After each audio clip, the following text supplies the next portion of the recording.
Assalamu alaikum wa rahmatullahi wa barakatuh. I wanted to make a video explaining about how beautiful the Quran is from a perspective of a person who loves literature.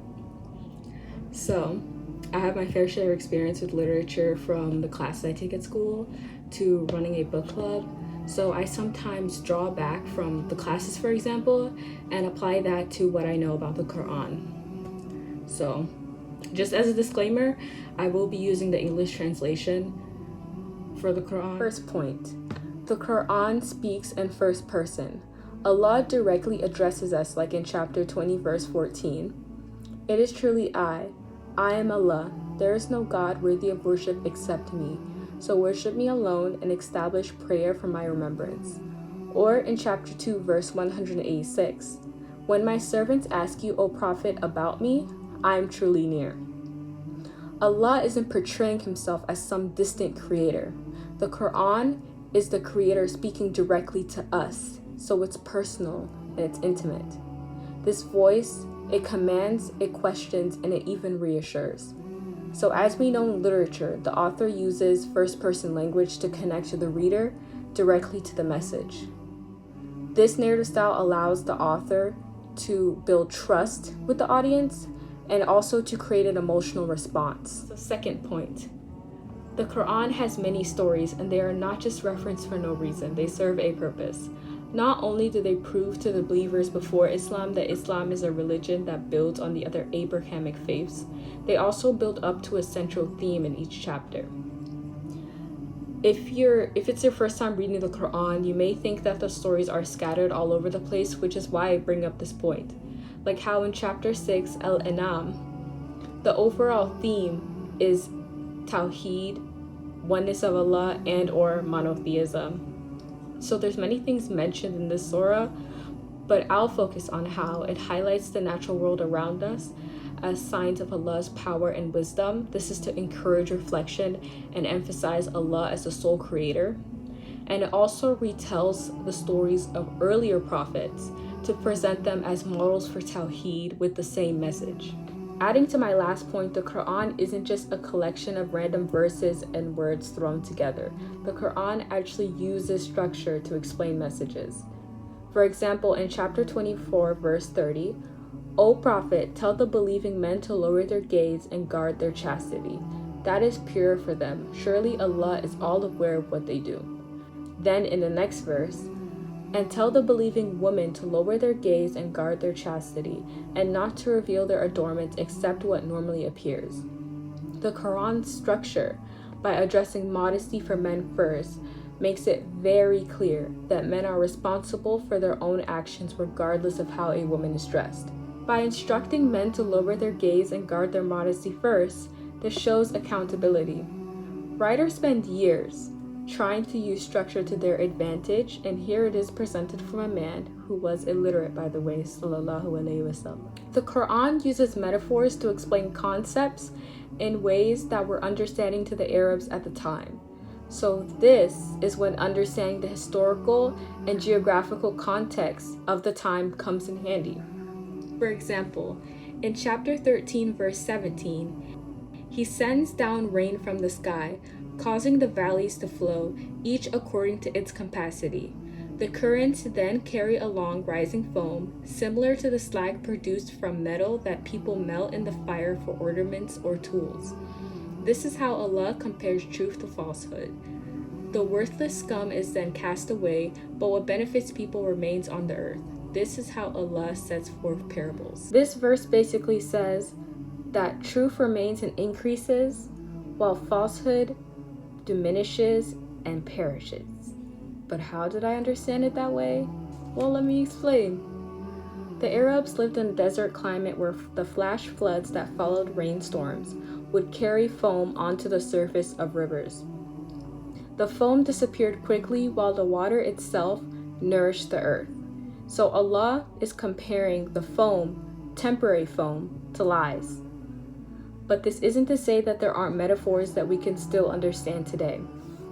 So for example, in chapter 29, verse 41, the parable of those who take protectors other than Allah is that of a spider spinning a shelter. and the flimsiest of all shelters is certainly that of a spider, if only they knew. Now, there's multiple layers of meaning in this metaphor that compares relying on protectors other than Allah to a spider's home. First, it addresses the physical weakness. While intricate and elaborate, the spider's web is usually, one of the most fragile things, which is easily destroyed by external forces. And another interpretation that still fits within this metaphor is created from what we know from modern science about spiders. So, in certain species, it's common for the female spider to kill and sometimes eat the male after mating. The nutrients from the male's body is used to support the egg production and health of the offspring in the female.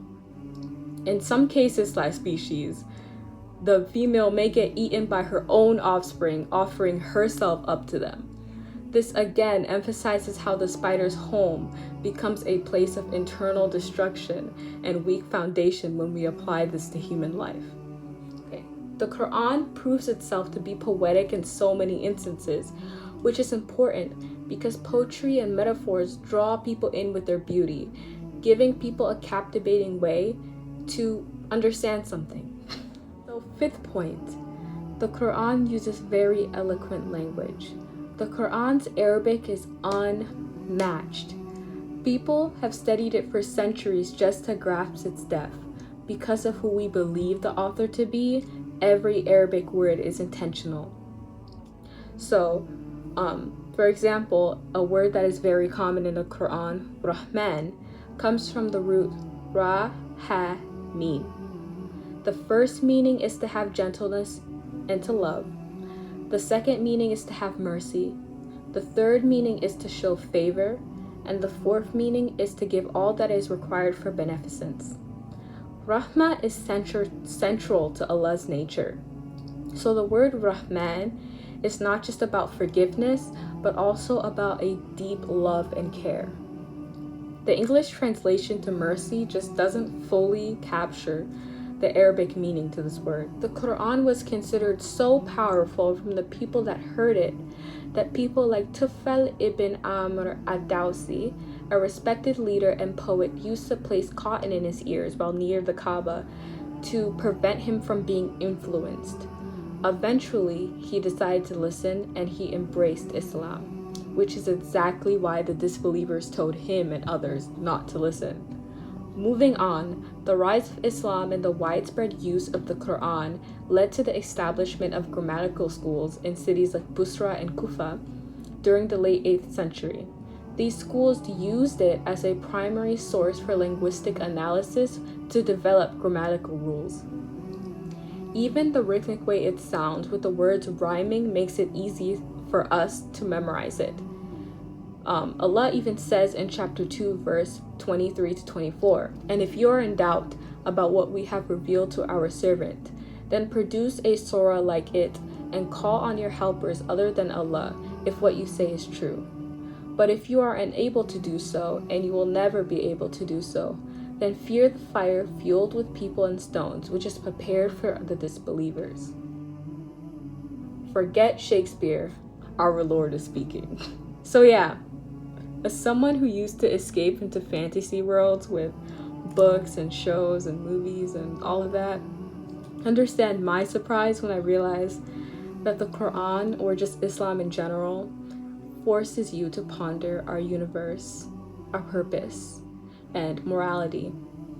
So, who needs books when you could just read the Quran? That's a joke. You can read both. It's okay.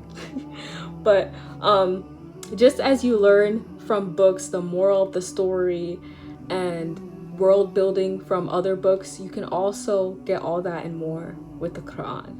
So if this topic of literature resonated with you, I'd love to hear your thoughts in the comments.